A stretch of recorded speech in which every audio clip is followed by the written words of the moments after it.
Bonsoir à tous, bienvenue dans cette nouvelle édition d'Info Soirée. On y va pour les titres. Cri de cœur d'une sans-abri qui a élu domicile sur un banc d'hôpital. Elle dit vouloir crier son histoire sur tous les toits parce que trop longtemps, les autorités ont fait la sourde oreille devant le malheur de ceux qui partagent sa réalité.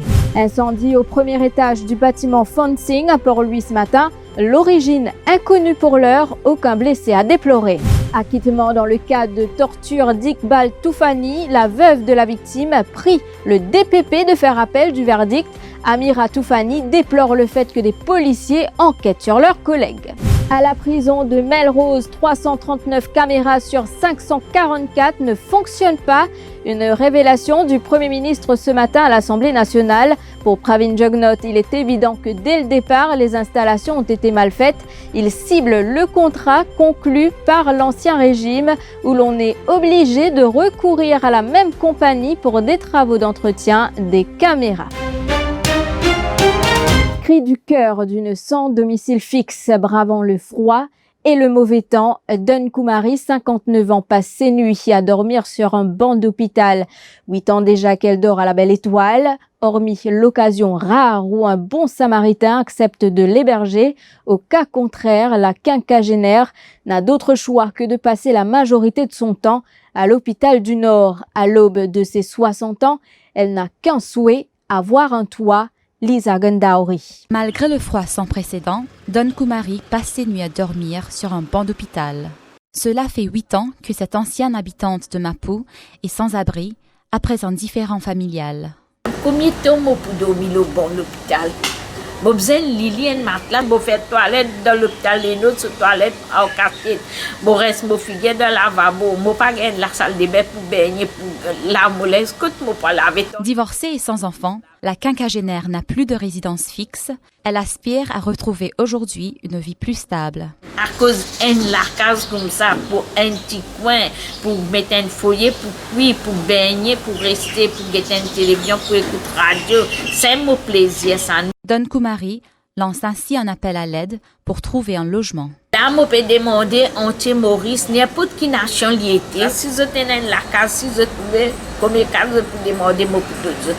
Si je peux ramasser, si je peux mettre un lit, un matelas, je peux mettre un nappe, je peux dormir. Ça, c'est moi accepté. Désespérée d'être à la rue au quotidien, Don Kumari rêve d'avoir un logement décent à l'aube de ses 60 ans. La Fire Investigation Unit enquête après qu'un incendie s'est déclaré au premier étage du bâtiment Fonsing à Port-Louis ce matin.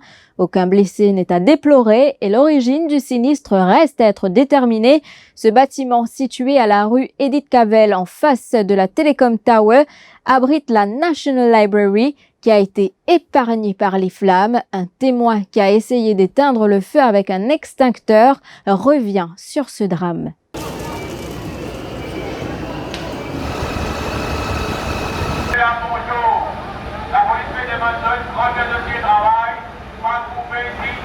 En fait, nous avons 15-20 minutes de cela qui nous remorque qui la filmer parce que dans mon bureau. Mon staff n'est qu'une pour moi, mais nous prenons mesures de sécurité, nous n'avons pas mesures de tout sorti. Nous essayons avec extincteur, mais malheureusement, il finit par un petit peu beaucoup même. Et que nous informons tout de suite les pompiers, même le propriétaire du bâtiment aussi, enfin le responsable du bâtiment, donc nous faisons de connaître. Et donc là, pour le moment, comme on peut trouver, effectivement, les pompiers, la police, etc., peuvent faire du travail. Bon, pour le moment, c'est un mot cardiaque pour le moment là. Tu connais comment ça tu fais la fin de fois? Mot pas cardiaque pour le moment.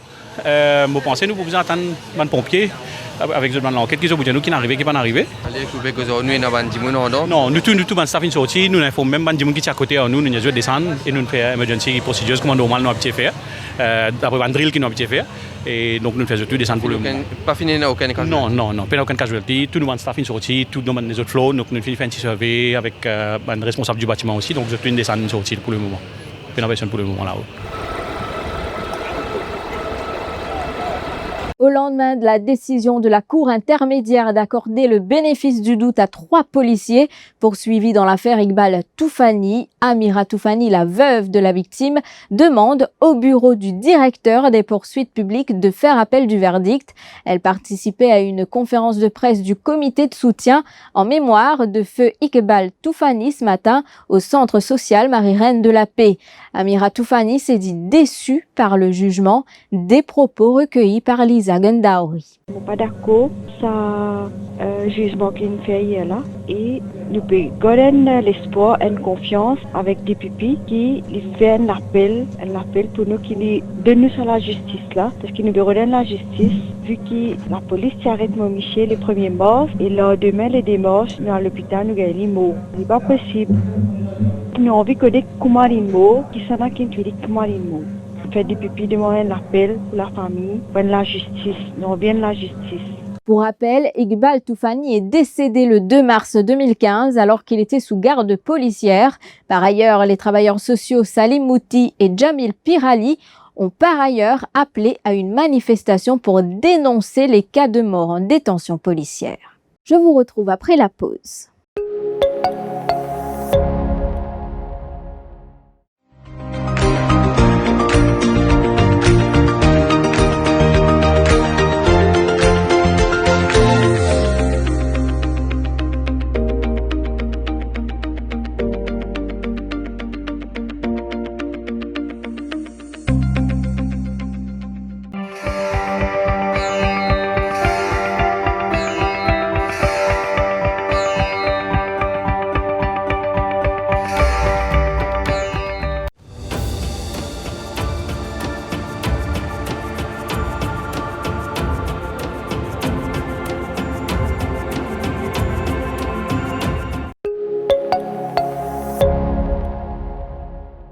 La pension de vieillesse passera à 13 500 roupies en 2023, confirmation apportée par la ministre de la Sécurité sociale, Fazila Djiwadoriaou, en réponse à la PNQ du leader de l'opposition ce matin.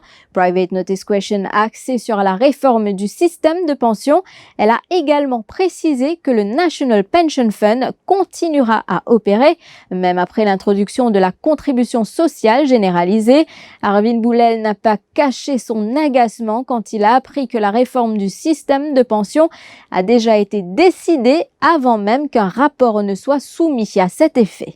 Well, up to now, there are no final decisions taken because, as I have said, when I was at the level of the ministry, I chaired 3 meetings and all the meetings are not yet over. So how can at this stage come up with what have been discussed?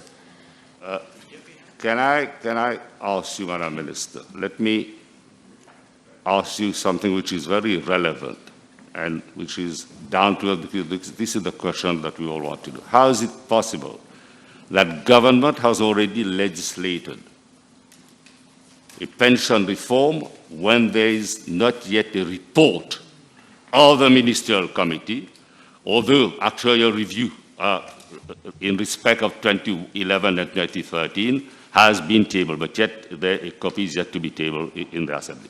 Can you tell us how is it possible that government has already legislated on pension reform when there is yet no report available? Well, I disagree with your comments.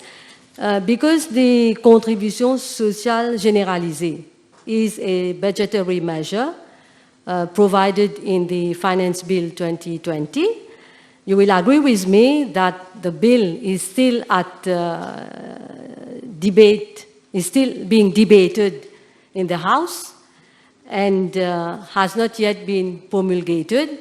Plus de 60% des caméras installées à la prison de Melrose ne sont pas opérationnelles, soit 339 sur les 544. Elles sont hors service car des câbles souterrains ont été endommagés par des rongeurs. Information révélée par Pravin Jugnauth lors de la Prime Minister's Question Time à l'Assemblée nationale ce matin. Le chef du gouvernement répondait à une interpellation du député du MMM, Adil Amir Mia. Le Premier ministre a aussi révélé qu'il y a des zones d'ombre autour du contrat alloué au joint venture Beijing-Zhuzhong Hivec Partners, parmi une clause qui stipule que le même contracteur devait être engagé pour les réparations. Un contrat alloué sous le régime PTR-PMSD a martelé Pravin Jugnauth, précisant que dès le départ, les installations ont été mal faites. I am informed by the Commissioner of Prisons that out of the 544 cameras installed at the Eastern High Security Prison, as at date, 339 are not operational. The Honourable Member, I think he should be aware that these are the types of contracts that were signed by the former Labour PMSD government. Have you ever seen such type of contract where you are obliged? You are obliged, it is mentioned in the contract, that you have to sign a maintenance contract with the contractor and that there is no exit clause. Toujours lors de la Prime Minister's Question Time, le Premier ministre Pravin Jugnauth a annoncé que 2 enquêtes ont été ouvertes après le naufrage du Wakashio sur les récifs de Pointe-Desny le 25 juillet dernier. Il répondait à une question du député de Rodrigue, Buisson-Léopold. Pravin Jugnauth a souligné que la police a ouvert une enquête pour déterminer s'il y a eu négligence ou un mauvais jugement de la part de l'équipage du vraquier panaméen. Parallèlement, le ministère de la Pêche a ouvert une enquête conformément à la Merchant Shipping Act. Ce n'est qu'après ces enquêtes que l'on pourra connaître les circonstances dans lesquelles le Wakashio a échoué à Pointe-Desny. À une autre question du député de Rodrigue, Buisson-Léopold, portant sur le technoparc à Baladirou à Rodrigue, le Premier ministre Pravin Jugnauth a annoncé la vente de l'ex-établissement hôtelier Pointe-Vénus. C'est ici que prend fin cette édition. Merci de l'avoir suivi. Je vous souhaite de passer une excellente soirée. L'info en continu sur le www.defimedia.info.